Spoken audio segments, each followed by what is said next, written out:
தெய்வத்தின் குரல் மூன்றாம் பாகம். அர்த்தசாஸ்திரம். பிராமணனுக்கு பக்ஷபாதமா? இங்கே ஒரு விஷயம் சொல்ல வேண்டும். ராஜாவுக்கு பிராமணனை தண்டிக்க மட்டும் அதிக ஜூரிஸ்டிக்ஷன், ஆணை எல்லை கொடுக்கப்படவில்லை. பிராமணனுக்கு தரும் தண்டனை கடுமை குறைவாகவே இருக்கும். இதை பார்க்கிற போது ஈக்குவாலிட்டி பிஃபோர் லா, சட்டத்துக்கு முன் சமத்துவம் இல்லாமல் சலுகையே தரக்கூடாத ஒரு விஷயத்தில் சலுகை தந்து அநியாயம் செய்திருப்பதாக தோன்றலாம். அப்படி தோன்றினால் அது நியாயம்தான். ஆனாலும் இதன் காரணத்தை புரிந்து கொண்டால் இதிலே அநியாய பக்ஷபாதம் இல்லை என்று தெரியும். இப்போது பிராயஷ்சித்தம் என்று சொன்னேனே, அதுதான் காரணம். குற்றவாளிக்கு ராஜ தண்டனையே பிராயஷ்சித்த கர்மா ஆகிறது என்றேன்.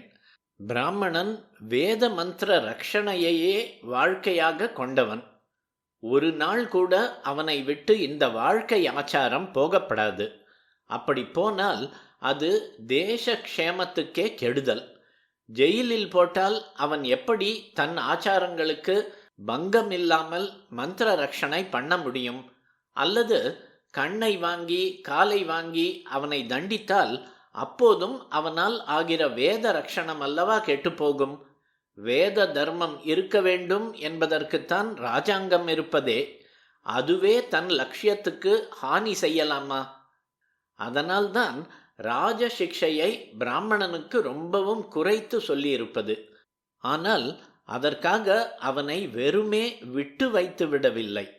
மந்திர ரக்ஷணைக்காக ஏற்பட்ட அவனுக்கு ஒவ்வொரு குற்றத்துக்கும் தண்டனையாக மந்திரபூர்வமாக ரொம்பவும் கடுமையான பிராயஷ்சித்த கர்மாக்களை சாஸ்திரமே கொடுத்திருக்கிறது.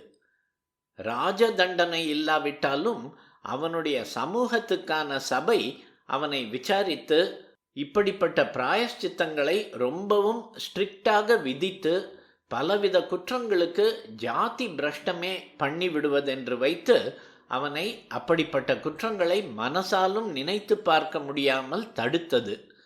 ராஜ தண்டனையிலிருந்து பெருமளவுக்கு பிராமணர்கள் விலக்கு பெற்றிருப்பதால் அவர்கள் ஒழுங்கு தப்பி குடிகாரர்களாகவும் காமுகர்களாகவும் கொள்ளை லாப கூட்டமாகவும் போய்விடாமல் சமீப காலம் வரை மற்ற எல்லா சமூகங்களாலும் ரொம்பவும் மரியாதைக்குரியவர்களாகவும் உதாரணமாக பிறருக்கு வழிகாட்டுபவர்களாகவும் தானே கருதப்பட்டிருந்திருக்கிறார்கள்.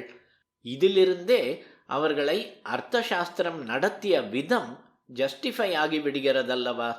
இந்த விஷயம் இருக்கட்டும்.